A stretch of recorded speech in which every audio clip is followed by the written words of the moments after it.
Bonjour à tous. Merci de me donner l'opportunité de faire cette présentation avec atelier sur l'amylose cardiaque, présentation à distance, hein, malheureusement. Mais j'espère que ce que j'ai préparé pour vous vous conviendra. Alors c'est un sujet d'actualité, hein, puisque vous le savez, il y a notamment le développement de traitements susceptibles de freiner et peut-être de faire diminuer les dépôts amyloïdes, notamment ATTR, avec quand même le problème du coût de ces traitements, de l'ordre de 200 000 dollars par an, c'est ce qui avait été évalué au départ. Alors ça va diminuer petit à petit, il y a plusieurs médicaments qui commencent à sortir, mais pour l'instant ça pose un vrai problème pour les systèmes de soins, quels qu'ils soient. Alors l'amylose cardiaque, c'est une cause d'insuffisance cardiaque de fréquence croissante. Au début, on considérait que c'était une maladie rare, mais c'est pas rare du tout maintenant en raison du vieillissement de la population. Et c'est une cause d'insuffisance cardiaque qui est nettement sous-estimée.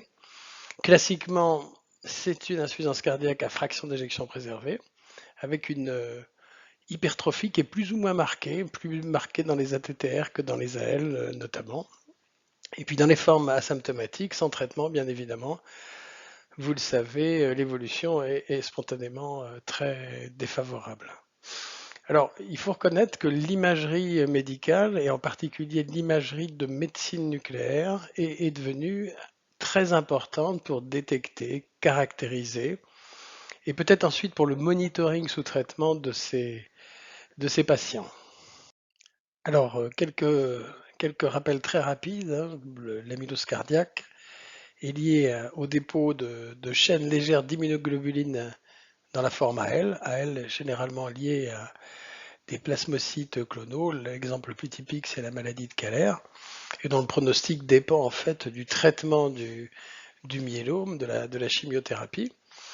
Et puis, il y a une forme à transthyrétine, dépôt de transthyrétine, qui est généralement, enfin, qui est synthétisé par le foie sous forme de tétramère et qui là va se divisés en monomères mal repliés qui vont s'agréger entre eux. Alors, dans les amyloses à transthyrétine, il y a la forme héréditaire qui est relativement rare. En France, on a des cas qui viennent essentiellement du Portugal ou des Antilles. Je sais qu'en Afrique noire, il y a un certain nombre de foyers d'amylose ATTR héréditaire. Ce qu'on voit essentiellement, c'est l'amylose liée au vieillissement qui est l'amylose ATTR, amylose à transthyrétine sauvage. Donc, quelle que soit la source du dépôt, ces protéines mal repliées vont s'agréger entre elles et vont aboutir à la formation de fibrillamyloïdes qui vont rester, qui ne vont pas pouvoir être éliminés. Pour le diagnostic, initialement, enfin, et il y a encore quelques années, le diagnostic était uniquement anatomo-cytopathologique avec des colorations spéciales capables de mettre en évidence les dépôts amyloïdes et puis de typer ces dépôts à L ou à TTR, hein, puisque la conduite thérapeutique est tout à fait différente. Donc ça, c'est un point aussi important. Alors l'imagerie médicale, et notamment l'imagerie cardiaque, joue un rôle depuis quelques années considérable, hein, pour le dépistage et la caractérisation de l'amylose cardiaque. Alors c'est bien évidemment l'échographie qui est l'outil majeur pour détecter, dépister les amyloses cardiaques, mais qui ne permet pas d'en faire le diagnostic. La scintigraphie à la MIBG a été utilisée pendant très longtemps, mais surtout intéressante dans des formes avec atteinte neurologique, notamment les amyloses à transthyrétine de forme héréditaire. Et puis, je vais insister sur trois examens, l'IRM cardiaque, scintigraphie osseuse, qui maintenant sont utilisés en routine chez les patients avec une suspicion d'amylose cardiaque. Et puis un autre examen qui suscite beaucoup d'espoir, c'est la TEP avec des traceurs spécifiques des dépôts d'amylose. Alors l'IRM peut être intéressante pour mettre en évidence l'hypertrophie ventriculaire gauche sur des séquences ciné classiques, mais ce n'est pas spécifique de l'amylose, il y a d'autres causes d'hypertrophie. Et puis, l'IRM va permettre de mettre en évidence des zones de rétention tardive de traceurs vasculaires, les mêmes traceurs que l'on utilise pour l'angiographie IRM, qui ont la propriété de rester retenus tardivement dans des zones de fibrose. C'est le cas chez ce patient qui a une hypertrophie cardiaque qui n'est pas liée à l'amylose, hein, ce n'est pas spécifique de l'amylose. Mais dans certaines formes d'amylose, ça peut être particulièrement étendu, important. Voilà le cas d'une amylose AL, le cas d'une amylose ATTR, et coexistant avec un aspect de cavité complètement noire sur des séquences un petit peu particulières. Alors l'IRM va aussi donner la possibilité de mesurer un paramètre de relaxation des protons qui s'appelle le T1, de faire une image de la relaxation des protons dans le sens longitudinal sur des coupes bien définies. Ce sont des séquences qui sont faites assez rapidement. Et sans rentrer dans les détails, ces séquences de T1 permettent d'identifier dans ce cas-là des valeurs de relaxation très basses au niveau du myocarde, généralement de manière assez diffuse, mais là encore, ce n'est pas un signe qui est spécifique de l'amylose. Ça peut se voir aussi dans d'autres cardiopathies hypertrophiques. Quoi qu'il en soit, cette valeur de T1 a quand même, dans des conditions particulières, où on va s'intéresser qu'à des patients qui ont une hypertrophie cardiaque de cause inexpliquée, hein, pas de rétrécissement aortique, pas d'hypertension artérielle sévère, ou chose comme ça. Si on regarde la courbe ROC liée à la présence ou à l'absence de valeur anormale de T1, on s'aperçoit que les chiffres de sensibilité et spécificité sont quand même tout à fait avantageux. Si bien qu'on peut maintenant faire une grande partie du diagnostic sans injecter de produits de contraste, hein. Vous voyez ici l'exemple d'un algorithme décisionnel où le patient suspecté d'avoir une amylose cardiaque va avoir un certain nombre d'examens en fonction des valeurs natives de T1 avant injection. Si les valeurs sont franchement très très basses, eh bien, il n'y a pas d'amylose cardiaque, on peut en être complètement sûr. Si les valeurs par contre sont très élevées, la probabilité d'une amylose cardiaque est vraiment très très forte. Puis c'est seulement dans des cas intermédiaires, mais qui sont quand même assez fréquents, il faut le reconnaître, qu'on peut être amené à donner, à injecter le traceur pour avoir un petit peu plus de renseignements. Alors voilà un premier cas clinique que je vous propose sur l'IRM, ce sont des ateliers, hein. Voilà une IRM enregistrée après injection de chénate de gadolinium chez un patient avec insuffisance cardiaque à fraction d'éjection préservée, hypertrophie ventriculaire gauche à l'échographie, était un myocardique normal. Alors quel est à votre avis le diagnostic le plus probable? Le plus probable, c'est qu'il n'y a pas d'amylose, ou alors un type AL peut-être, un type ATTR, ou un des deux types, AL ou ATTR. Regardez l'image ici, hein. Ces images, généralement, c'est en fait ici la réponse c'est absence d'amylose cardiaque, hein. C'est une image tout à fait normale en rétention tardive. On voit les images sont faites tardivement après l'injection du traceur. On voit encore un peu de traceur dans les cavités, c'est ce qui donne ce signal ici. Mais il y a très peu de traceurs au niveau du myocarde normalement. On voit la graisse épicardique quand même en blanc tout autour, hein. C'est pas toujours facile de différencier les zones de rétention tardive myocardique de ces zones adipeuses qui sont situées en périphérie. Voilà un autre cas. Là, cette fois-ci, c'est la même chose, mais le T1 myocardique est élevé. T1 myocardique est élevé, mais ce n'est pas un critère complètement spécifique. Alors, à votre avis, est-ce qu'il y a une amylose? Amylose de type AL, ATTR, ATTR ou AL, c'est la même question que la dernière fois. Eh bien, la réponse, c'est il y a une amylose, probablement, ATTR ou AL, et on voit ici la rétention sous-endocardique que l'on peut observer avec une cavité qui n'est pas tout à fait blanche, qui est un petit peu noire aussi. C'est avec les cardiopathies ischémiques, hein, les séquelles d'infarctus notamment, bien l'amylose, c'est un des rares diagnostics qui donne ces foyers de rétention au niveau de l'endocarde qu'on voit très très bien au niveau du septum à ce niveau-là. Dernier exemple, même chose, mais cette fois-ci aussi T1 myocardique élevé, donc c'est quand même suspect quand il y a une hypertrophie sans autre cause évidente, c'est assez suspect d'une amylose. Est-ce que c'est... Alors, les questions sont les mêmes, hein, donc on va passer assez vite, à votre avis. Là, c'est une amylose cardiaque de type ATTR ou AL, hein. L'IRM ne fera pas la différence entre les deux, ne va pas permettre de caractérisé ATTR ou AL, alors que les traitements sont quand même très différents. Mais en tous les cas, vous voyez ici une rétention qui est assez diffuse. Il n'y a pas que le sous-endocarde, même si c'est un petit peu plus limité dans la partie la plus interne de la paroi, le sous-endocarde, il y a une rétention diffuse. Et quand on regarde l'importance de ces rétentions, hein, absence de rétention, juste des valeurs de T1 normales, une rétention sous-endocardique ici ou une rétention transmurale, mais on s'aperçoit que le pronostic des patients, d'abord la quantité de dépôt amyloïde cardiaque est variable, va dépendre de cet aspect-là. Et bien évidemment, ça va avoir un impact sur le pronostic, hein, dans les formes les plus sévères sont les formes pour lesquelles il y a une rétention transmurale de chélate de gadolinium. Donc l'IRM cardiaque, ça marche pour détecter amylose ATTR ou AL, pas pour caractériser, là c'est clair. On ne saura pas si le contexte clinique ne donne pas le diagnostic à l'évidence, mais on ne saura pas avec l'IRM de quel type d'amylose il s'agit.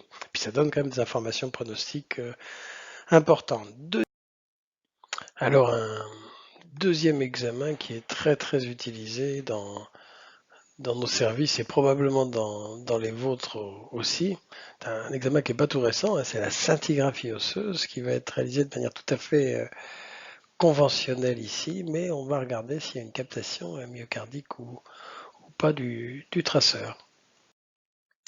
Alors la scintigraphie osseuse, c'est intéressant uniquement pour les amyloses à transthyrétine, hein, les fameuses ATTR. Ce qu'on voit, généralement il suffit d'un cliché du thoracique, hein, en mode 2D, bien on voit que le cœur a une captation qui est au moins égale à celle des côtes, supérieure ici dans cet exemple, et ça c'est lié au fait que dans les amyloses ATTR, eh bien, il y a une calcification anormale, il y a une minéralisation, il y a une captation de calcium, et il y a cette calcification, et quand on compare les ATTR comme vous le voyez ici, et les AL, et qu'on regarde non pas la scintigraphie osseuse, mais dans la biopsie, les microcalcifications, ces microcalcifications sont beaucoup plus importantes dans les ATTR que les AL, ce qui explique que la captation de nos traceurs de scintigraphie osseuse, elle est nette et importante dans les ATTR, mais elle est beaucoup plus faible et généralement pratiquement inexistante dans les formes AL. Alors qu'est-ce qu'on va utiliser en scintigraphie osseuse? Tous les traceurs ne sont pas égaux, donc il faut faire attention. Nous, on utilise beaucoup l'hydroxyméthyldiphosphonate, le HMDP. Le DPD peut être aussi utilisé. Les Américains utilisent beaucoup le pyrophosphate, hein, qu'on n'a pas nous en France, hein, mais HMDP, DPD, ça marche bien. Par contre, MDP méthyldiphosphonate, ça marche très moyennement, c'est plutôt non recommandé. Et puis la TEP au FNA, au fluor de sodium, est aussi non recommandé, hein. Voilà un exemple de captation évidente avec du pyrophosphate, mais on aurait pu faire exactement la même image avec l'hydroxyméthylène diphosphonate. Par contre, vous voyez que chez ce patient, chez le même patient, la TEP-OFNA montre une absence quasi complète de captation, même si au niveau des os, il y a une captation intense, le FNA marche quand même très moyennement dans cette indication. Alors, les recommandations pour la réalisation et l'analyse de cet examen ont été publiées il y a quelques années maintenant par la Société nord-américaine de cardiologie et par l'Association européenne de médecine nucléaire, dans un document qui est tout à fait disponible si vous suivez le lien que vous voyez en bas de la diapositive ici. Donc le délai, c'est comme une scintigraphie osseuse classique, c'est 2 à 3 heures après l'injection, plutôt 3 heures après l'injection pour faire les images. L'image, c'est une image planaire centrée sur le cœur, ça peut être une image planaire simplement thoracique, on peut faire un corps entier bien évidemment, mais c'est pas obligatoire. Et puis on peut faire des tomographies, hein, pour faire le diagnostic. On peut d'ailleurs très bien faire le diagnostic avec des tomographies, mais c'est pas ce qui est recommandé dans ce papier, hein. L'analyse est plus simple avec la scintigraphie planaire. Et puis l'analyse ensuite va se faire en fonction d'un score, le score de Perugini, normal, pas de captation cardiaque, grade 0. Grade 1, une captation mais qui est plus faible que celle des côtes. Grade 2, une captation qui en gros identique en intensité à celle des côtes et grade 3 lorsque la captation cardiaque est supérieure à celle des côtes. Alors ce qui est particulièrement intéressant sont les grades 2 et 3 parce que grade 2 et 3, dans un contexte de cardiopathie hypertrophique, on a pratiquement un diagnostic de certitude d'amylose dans ce cas-là. Hein. Ça a été montré dans un papier qui est sorti il y a déjà 4 ans, mais qui a vraiment fait école et tout le monde se base là-dessus. Si on a un score de Perugini de 2 ou 3, donc une captation cardiaque au moins égale en intensité à celle des côtes, dans le cadre d'une hypertrophie ventriculaire gauche observée à l'échographie, sans autre cause évidente d'hypertrophie ventriculaire gauche, bien évidemment, eh bien, on peut être sûr, pratiquement sûr que c'est une amylose ATTR, alors à la condition d'éliminer quand même les rares cas où l'amylose à elle peut s'accompagner d'une captation cardiaque des traceurs. Donc, il faut vérifier qu'il n'y a pas de gammapathie monoclonale. Il faut faire une électrophorèse sanguine et puis recherche de chaînes légères dans le sang et dans les urines. Et si on est dans ce cas de figure, mais on n'a même plus le besoin de faire une biopsie myocardique. La probabilité que ce soit une amylose ATTR est suffisamment élevée dans ce. Alors c'est un atelier, hein, donc pour illustrer ces résultats, voilà l'exemple d'une scintigraphie osseuse faite chez un patient, toujours le même tableau, insuffisance cardiaque à fraction d'éjection préservée, hypertrophie ventriculaire gauche à l'échographie. Il n'a pas eu d'IRM, ce monsieur. Et quel diagnostic et où sont les plus probables? Absence d'amylose cardiaque de type AL, de type ATTR, ou une association, ce qui est possible, ce qui est quand même pas très fréquent, surtout pour les QCM qu'on met ça, l'association d'une amylose ATTR avec une amylose AL. Donc, à votre avis, en fait, on voit pas de captation cardiaque, hein, ou en tous les cas, elle n'est pas nette du tout. Pas de captation cardiaque. Dans ce cas de figure, ça peut être bien évidemment une absence d'amylose cardiaque, ça c'est le premier diagnostic, mais ça peut être une amylose, une réelle amylose de type AL. Il faut faire une électrophorèse des protéines sériques plasmatiques, et puis aussi une recherche de chaînes légères dans les urines et puis dans le sang pour éliminer aussi le diagnostic d'amylose AL. Voilà un autre cas de figure. Le texte est le même, donc je ne vous le relis pas. Les propositions sont les mêmes. Et là, le diagnostic, il est assez évident. Hein. Il y a une captation cardiaque qui est très importante, plus importante que celle des côtes. Donc, c'est une amylose cardiaque de type ATTR. Bon, il y a des cas possibles de mixing des deux, ATTR et AL. Ça, on ne peut pas l'éliminer complètement, mais voilà. Donc, il faut quand même rechercher la gammapathie monoclonale pour être sûr que c'est une forme tout à fait pure d'amylose ATTR. Voilà un autre patient, même texte, mais pas de dysglobulinémie monoclonale dans ce cas-là, électrophorèse sanguine, recherche de chaînes légères, tout est négatif. Alors à votre avis, quel est le diagnostic dans ce cas de figure? Donc on peut aller vite, c'est facile. Hein. Donc là, ça peut pas être il peut pas y avoir un mix ATTR-AL, donc c'est une amylose cardiaque de type ATTR.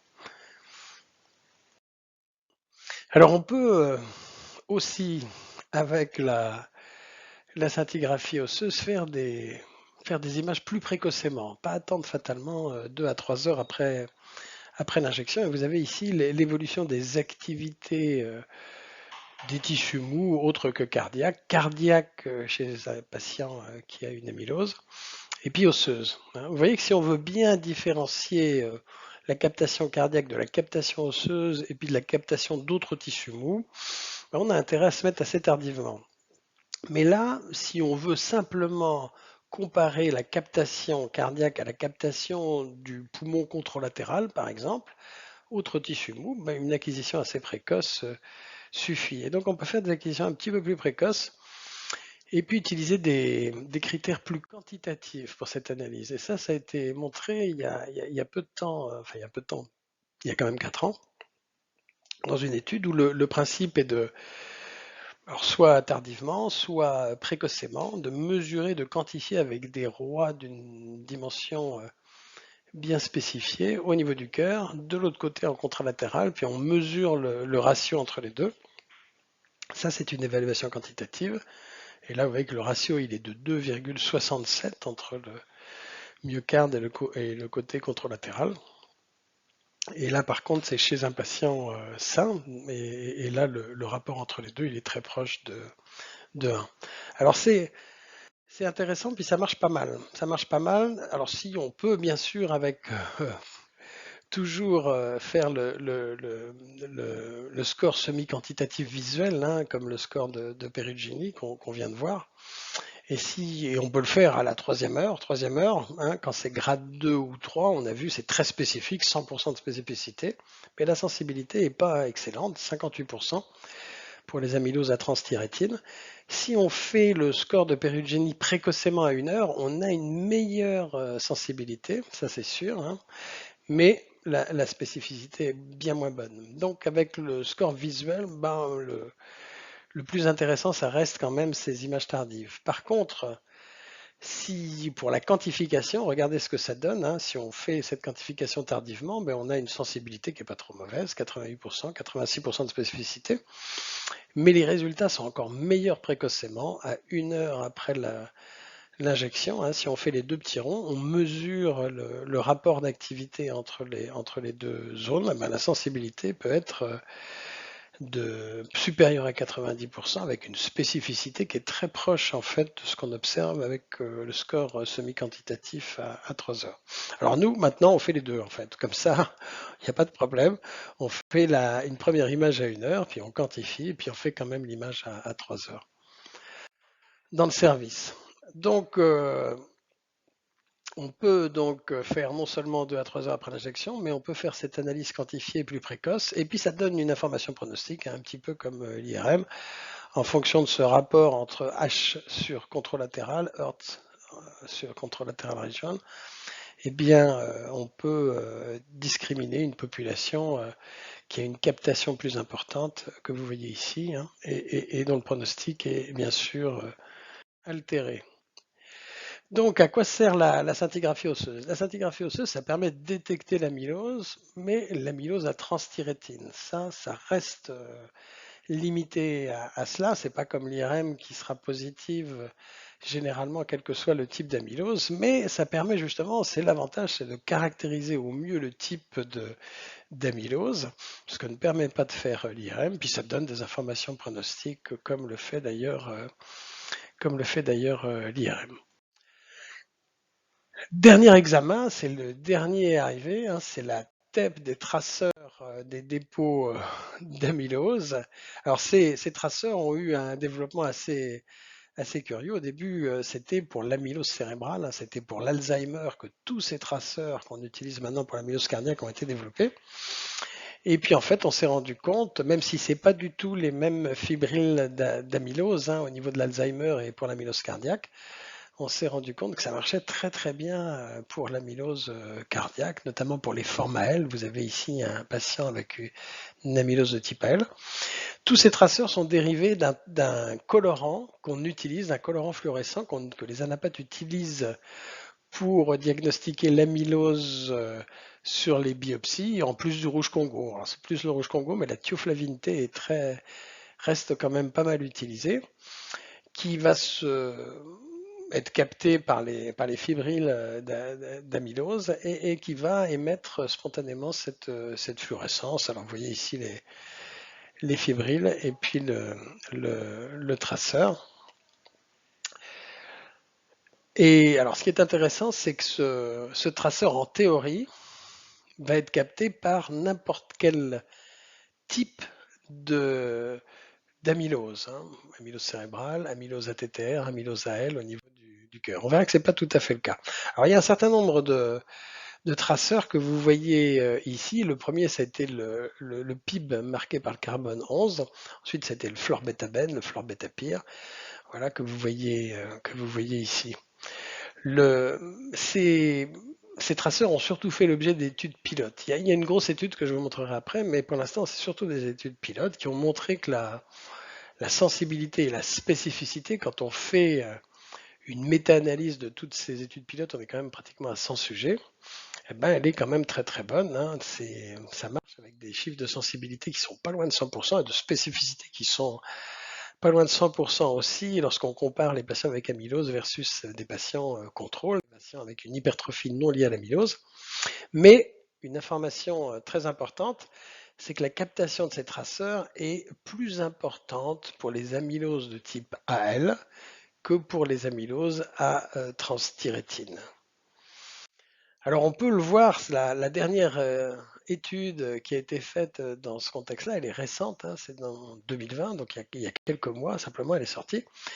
Et cette étude suggère qu'on peut non seulement le faire diagnostic d'amylose, essentiellement d'amylose AL, mais qu'en plus on peut probablement différencier AL et ATTR suivant le profil d'élimination des traceurs. C'est une étude où il y avait des patients avec amylose AL, dont on voit la captation cardiaque, l'évolution de la captation cardiaque du florbétaben pendant l'heure d'enregistrement après l'injection, ou une amylose de type ATTR, c'est la courbe que l'on voit en dessous en rouge ici, ou des sujets témoins, contrôle, sans amylose que vous voyez ici. Ben, on s'aperçoit que si on fait l'image tardivement, il n'y a que l'amylose de type AL qui capte le traceur, hein. On n'arrivera pas à différencier ATTR des sujets contrôle. Par contre, si on fait un enregistrement relativement précoce, eh bien, on arrivera normalement à différencier les trois types de patients, AL, ATTR, hypertrophie non liée à une amylose.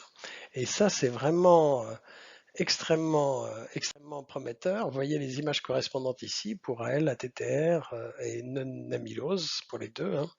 AL, c'est, voilà, on peut faire l'image même 60 minutes après. Il y a une telle affinité de ce traceur pour les fibrilles d'amylose AL que ça reste sur le cœur assez tardivement.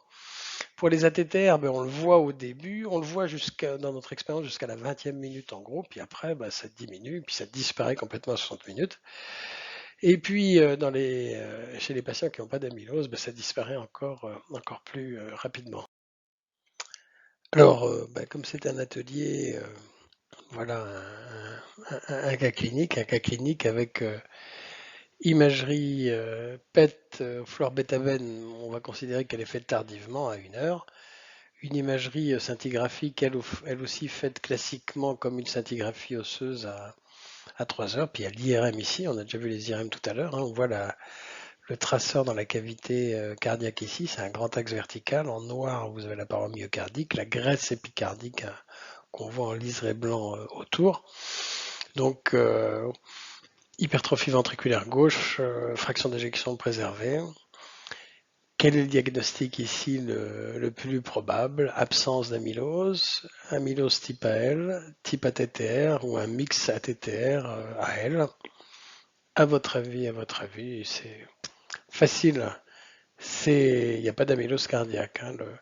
Scintigraphie osseuse normale, pas de captation du tout, même pas un gradin. La probabilité qu'il y ait une amylose de type ATTR, elle est vraiment extrêmement réduite ici. Tardivement, pas de captation non plus sur le PET au florbétaben. Donc il n'y a pas la probabilité qu'il y ait une amylose de type AL est aussi extrêmement réduite. Donc il n'y a pas de possibilité d'amylose, moi la probabilité est extrêmement faible. Par contre, voilà un autre cas de figure avec cette fois-ci pour un autre patient, mais qui a eu, c'est le même, hein, qui a eu scintigraphie osseuse, qui a eu TEP au florbétaben tardivement aussi, imagerie tardive. Là, l'IRM est franchement pathologique, mais ne permet pas de savoir si c'est AL ou ATTR. Alors, quelle est votre réponse ici? Pas d'amylose, AL, ATTR ou un mix ATTR-AL. Hop, eh ben c'est facile, pas d'ATTR, même pas un grade 1 de péruigénie, donc la probabilité d'une ATTR très faible. Captation par contre intense tardivement sur la PET florbétaben, donc c'est une amylose de type AL. Et dernier exemple, scintigraphie, PET, quel est votre diagnostic? Ben, c'est facile, hein, donc captation cardiaque, tout à fait nette. Donc c'est une amylose cardiaque de type ATTR avec une captation plus faible que dans les amyloses AL, hein, ici.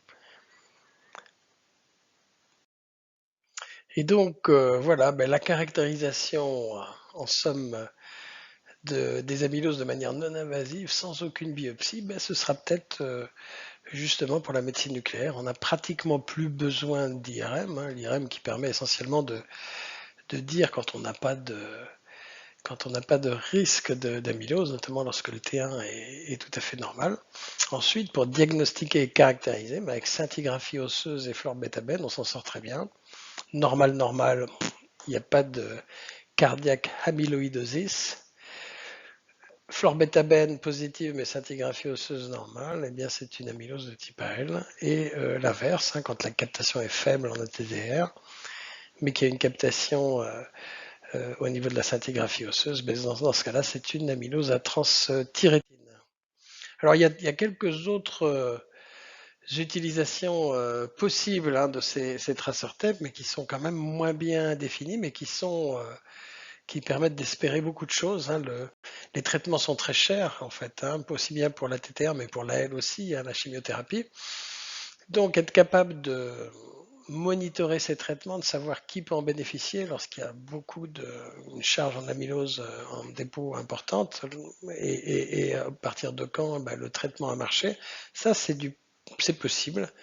C'est en tous les cas possible, visiblement, au niveau de l'amylose AL. Vous avez ici des exemples qui montrent que pendant la chimiothérapie, la captation est relativement modeste. Avant la chimiothérapie, la captation est plus intense. Et puis, lorsqu'on a une réponse complète à distance, il n'y a plus du tout de captation. Alors, pour l'instant, il n'y a pas d'études longitudinales, ce sont juste des études transversales. Et donc, ça manque d'études longitudinales pour en être tout à fait sûr. L'autre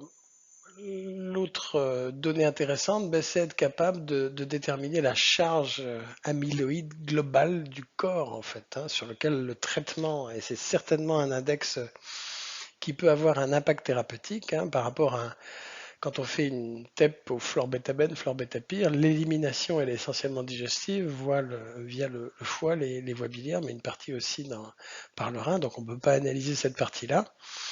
Voilà, chez un patient contrôle qui n'a pas d'amylose, mais chez les patients avec amylose cardiaque, ben, on voit des captations dans les zones où on fait les biopsies, hein, classiquement, glandes salivaires, thyroïde, les muscles squelettiques aussi, c'est tout à fait possible, hein, le cœur, bien évidemment ici, la rate, voilà, qui capte intensément les muscles squelettiques qu'on voit un petit peu au niveau de la cuisse ici, hein, voilà. Donc ça peut être intéressant aussi de faire des corps entiers pour mesurer cette charge, éventuellement diriger les prélèvements biopsiques, si on veut absolument faire une biopsie pour typer au mieux l'amylose, ben on peut se guider de. Alors il y a actuellement un protocole multicentrique qui est en cours en France sur ce traceur, la capacité qu'a ce traceur, le florbétabène, à diagnostiquer les amyloses AL, ATTR, et surtout ensuite à faire le bilan corporel pour mesurer la charge amyloïde globale au niveau de l'ensemble de l'organisme. Ça débute par une séquence dynamique sur 10 minutes à peine, hein, pour essayer de différencier le AL, ATTR et l'absence d'amylose. Et puis juste après 20 minutes d'acquisition corps entier pour regarder la distribution des différents dépôts amyloïdes. Au total, ça fait moins de 30 minutes d'enregistrement, donc ça va très très vite. Et alors c'est un produit qui est très lipophile, ils sont tous d'ailleurs très très lipophiles comme ils étaient ciblés sur le cerveau au tout départ, donc il y a des captations, vous voyez ici dans la tubulure de perfusion, un petit peu sur la voie veineuse aussi. On a beau laver, il faut vraiment injecter ça dans une tubulure de perfusion assez courte. Alors on n'interprète pas bien sûr toute la voie d'élimination normale, hépatobiliaire et intestin grêle que l'on voit ici. On n'interprète pas aussi les zones qui sont très lipophiles, hein, comme les zones osseuses médulaires, hein, comme ici. Par contre, on voit bien qu'il y a, même si c'est une amylose ATTR, c'est fait, pourtant c'était pas une forme sévère chez ce patient-là, L'enregistrement se fait 15 à 20 minutes après l'injection. On voit très très bien la captation au niveau du cœur. On voit aussi la captation au niveau des glandes parotides sous-maxillaires. Au niveau du muscle squelettique aussi chez ce patient ici. Donc la TEP des dépôts amyloïdes, alors il reste encore pas mal de choses à démontrer, hein, mais c'est relativement facile. Acquisition rapide, 30 minutes, c'est très court hein, pour ces patients hein, voilà, qui sont quand même assez fragiles. Ça permet de détecter essentiellement les formes AL. On pense que ça peut aussi permettre de détecter les formes ATTR si on fait des enregistrements très précoces, justement. Mais bon, ça reste à démontrer. La preuve est surtout donnée pour les formes AL, même 1 heure après l'injection, il n'y a pas de problème. Ça permet de caractériser, ça c'est sûr, les formes AL si on fait l'acquisition tardivement. Et peut-être que sur les acquisitions précoces, on peut différencier AL et ATTR aussi. Pour l'instant, il n'y a pas tellement d'informations de type pronostic, mais il n'y a pas de raison qu'il n'y ait pas une information pronostique en fonction de l'importance des dépôts amyloïdes. Et puis le monitoring, on pense, mais ça reste pas franchement démontré, on pense que ça peut vraiment être utile pour monitorer ces traitements qui sont très, très coûteux, hein, pour lesquels il y a beaucoup d'inconnus sur la dose optimale, 20 mg, 80 mg, combien de temps, voilà. Il est évident que si on fait le diagnostic et qu'on mesure la charge, la quantité de dépôts amyloïdes dans le corps entier, ça pourrait aider pour monitorer ces traitements qui sont très très coûteux, mais c'est quelque chose qui reste quand même à démontrer. Donc voilà, eh bien écoutez, j'espère avoir fait le tour, tout du moins j'ai fait le tour de ce que je savais, j'espère que ça vous a intéressé en tout cas. Hein. L'IRM, il faut l'avoir en mémoire quand même. L'IRM, c'est quand même un examen extrêmement utile aussi pour éliminer le diagnostic. Alors je ne sais pas quelle est la disponibilité de l'IRM cardiaque chez vous, mais bon, une IRM avec un T1 normal, ça permet d'éliminer quand même un certain nombre de cas d'amylose possibles. Et ça, c'est vraiment intéressant. Mais le plus intéressant, c'est quand même ça, quoi. Scintigraphie osseuse, a fortiori quand il n'y a pas de signe d'amylose à elle, pas de gammapathie monoclonale. Voilà, on a une captation grade 2, grade 3. Franchement, on en est sûr, ça c'est démontré, tout le monde utilise ça, il n'y a même plus besoin de faire de biopsie.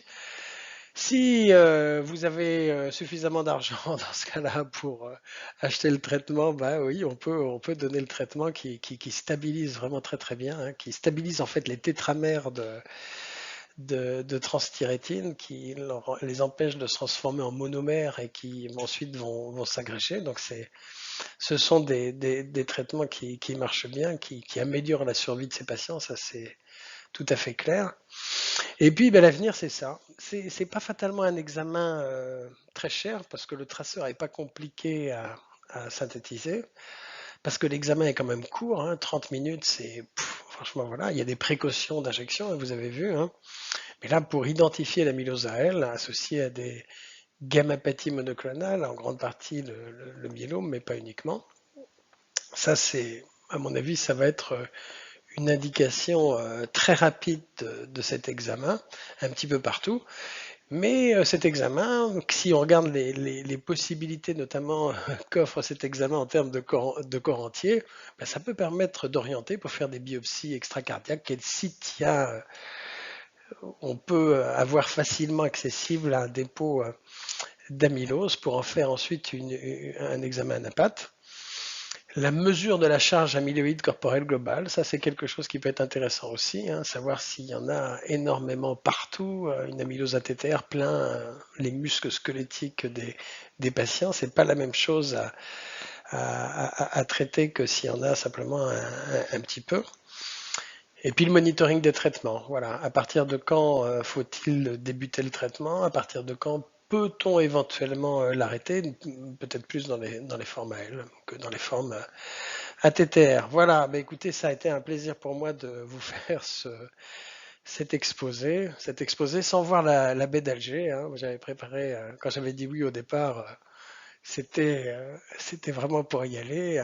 C'est un magnifique pays.